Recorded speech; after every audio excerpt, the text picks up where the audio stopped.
Dikisahkan, Siti Lampir Maimunah merupakan seorang putri dari kerajaan kuno yaitu Champa. Kerajaan Champa sendiri diambil dari bahasa Vietnam, Chiem Tan, dengan arti kerajaan yang pernah menguasai daerah yang sekarang termasuk Vietnam Tengah dan Selatan.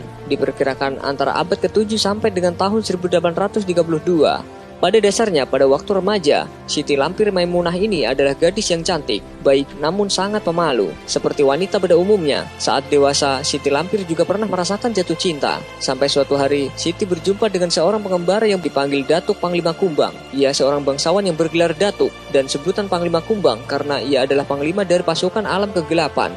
Saat itulah cinta pertama Siti jatuh pada seorang pemuda Datuk Panglima Kumbang, dan tidak ada yang tahu pasti siapa nama asli pemuda itu. Yang jelas, sang Datuk sebenarnya juga diam-diam suka terhadap Siti Lampir Maimunah, walaupun tanpa pengetahuan sang putri.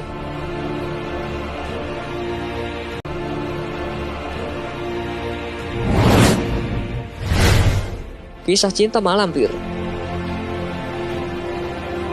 Walaupun mereka berdua saling suka, namun hubungan tersebut tidak direstui oleh orang tuanya Datuk Panglima Kumbang dan membuat sang putri sakit hati.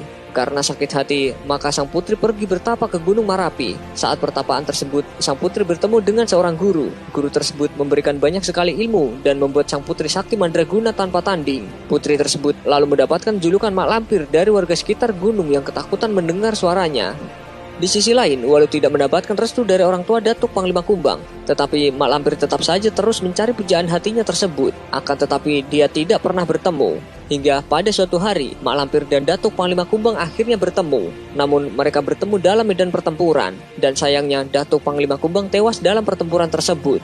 Mak Lampir menyesalkan kematiannya, terlebih ketika ia mengetahui jika Datuk Panglima Kumbang juga.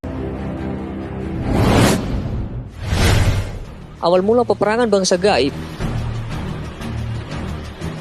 Kesaktian yang dimiliki oleh Mak Lampir berhasil membuat Datuk Panglima Kumbang hidup kembali. Namun ilmu yang digunakan membuat wujud Mak Lampir berubah menjadi buruk rupa dan sangat menyeramkan. Walau dengan wujud tersebut, Mak Lampir berharap Datuk Panglima Kumbang tetap menyadari cinta Mak Lampir dan menerimanya dengan tulus. Namun yang terjadi adalah sebaliknya. Pengorbanan yang dilakukan oleh Mak Lampir tidak dianggap oleh Datuk Panglima Kumbang. Pujaan hati Mak Lampir tersebut malah menganggap jika wanita yang telah menghidupkannya itu adalah sang peneror warga dengan wajah buruknya. Dan sejak saat itu, pertempuran gaib terus terjadi dan membuat banyak warga menjadi ketakutan dengan Mak Lampir.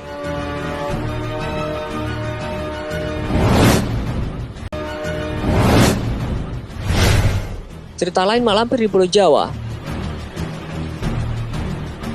Disebutkan dalam sebuah literatur lain, yaitu Mak Lampir yang sudah berumur ratusan tahun memilih pindah ke Pulau Jawa. Tujuan pindahnya wanita ini adalah untuk membuat ilmu yang dimilikinya semakin sempurna. Di Pulau Jawa, dia bersemayam di Gunung Merapi dan mendirikan sebuah kerajaan gaib yang sangat luas. Ia bersekutu dengan iblis untuk mewujudkan harapannya. Karena hal tersebut, Mak Lampir berhasil hidup hingga ratusan tahun dan menjadi siluman. Dia tidak bisa mati dan terus akan mengganggu manusia. Legenda Mak Lampir memang sangat membahana, akan tetapi belum ada yang bisa membuktikannya. Banyak sekali cerita gaib yang mengisahkan tentang Mak Lampir, tetapi sekali lagi itu hanya cerita dan belum bisa menjadi bukti nyata.